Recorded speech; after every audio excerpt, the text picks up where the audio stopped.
What's up, YouTube? This is Too Raw for TV. All right, so I'm pretty sure you heard about this now, and that is that LeBron James has taken a leave from the team amid a myriad of things going on at this time. Of course, there have been growing trade rumors by the media or the love media to me, like basically creating this narrative now that LeBron deserves better. The organization has failed him. I don't know, man. I don't know how you make this stuff up, man. But anyway, what they're saying, many people in the media is that the Lakers, Jenny Busline, Rob Pelinka, they failed LeBron as far as building a team sufficient for him to win or compete for a title. This is the only guy I've seen in the history of the NBA that's supposed to, by default, always have a team around him that's going to help him win a title. If you don't talk about the greatest narcissist in the history of mankind, so now, Kendrick Perkins come out the other day and say that last year, it was Rich Paul that blocked a potential trade that would have, I think, traded LeBron to the Warriors. He gave specific reasons why. The optics of it, having him play on another team that, that has dominated him in the finals. And then him basically looks like he's chasing the ring, playing for multiple teams. But now all of a sudden, according to Kendrick Perkins, if a situation arises, this time he's not going to block it. But then you had Brian Windhorst say that LeBron's not interested in being traded. So it's like, whatever, man. I just find it interesting that as we approach the start of trade eligibility, which is December 15th, and the Lakers have this long period of time where they've been off. I think a 5-day period. Matter of fact, I don't think they play until December 13th, which is tomorrow. Now all of a sudden, he's taking his lead. It's just kind of interesting to me, man. And then also, of course, you have the 800-pound elephant in the room, or the 800-pound gorilla, I guess, in the room, and that is, what's been going on in the hip-hop world as far as charges, accusations, various individuals in that world that he used to associate with. I'm not saying he had anything to do with that, but there's a lot of talk. There's a lot of talk going on social media. And, his game has been off.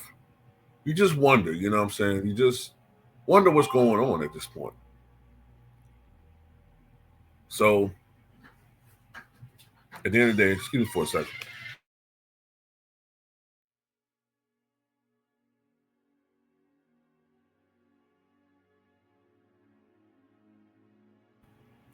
Yeah, I'm back. So, look,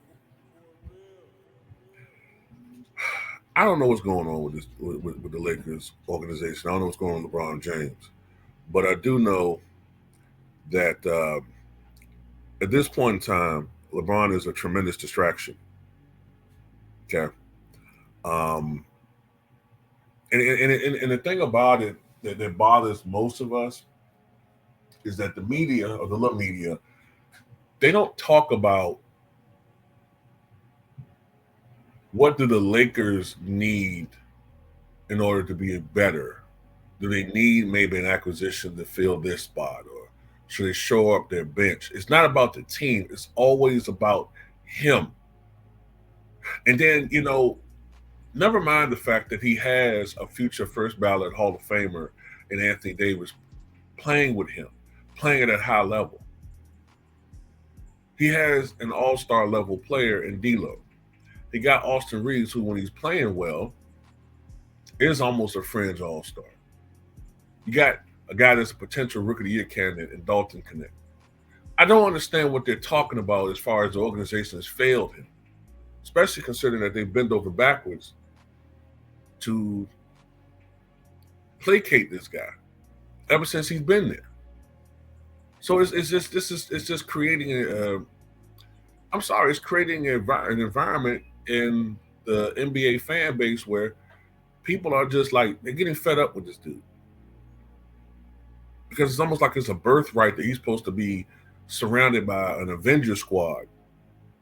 Oh, woe is me. I don't have help. But I'm the GOAT, by the way. I'm the best player ever. But, man, I'm being failed because I'm not getting enough help.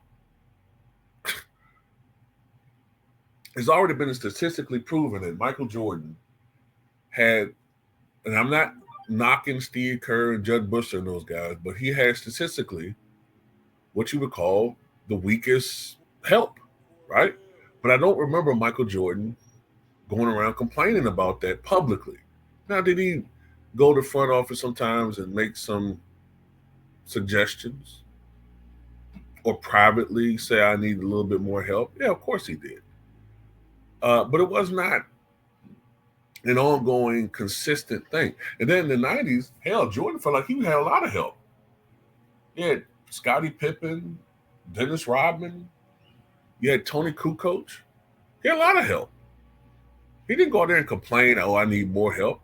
And then in 97, 98, when Scottie Pippen was missing for half the year, somehow, some way, the Bulls still was number one in the East when Scottie came back, which dispelled all of this bull crap about Jordan couldn't win without Pippen.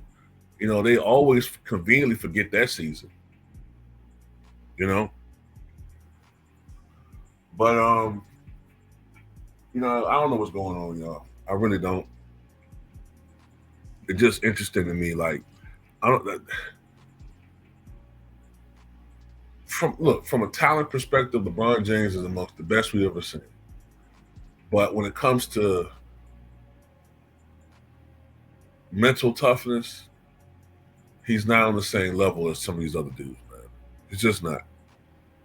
And by the way, I don't want to hear nothing more from Shannon Sharp and all these other guys about Michael Jordan quitting and all that. I don't want to hear no more about that, man. This guy has literally quit on his franchise, the team he's playing for, 3 times. 3 times he's quit. And we've seen it when he's done that. And he's showing signs right now. He's thinking about it now. If he pulls a trade to go to Golden State, man, I mean, at that point, man, I don't want to ever hear this dude being in the GOAT conversation ever again. And then I noticed all his fans are just deflecting again. Well, Kobe almost demanded, man, whatever, man. Kobe was playing with a goddamn skeleton crew.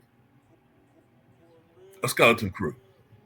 His best teammate was Lamar Odom, and he was still taking him to the playoffs. And he didn't need a goddamn playing tournament to do it. Didn't need a playing tournament to do it. And the Western Conference was even more competitive than it is now. So stop it with that mess, okay? And another reason why Kobe was getting frustrated and threatened to, force a trade because he was playing for championships, not for individual stats. Whereas this guy has his minions go out there and act like he wants a championship. But in reality, he's very content with padding his stats. Personally. At least that's my beliefs. But anyway, that's all I got to say about it.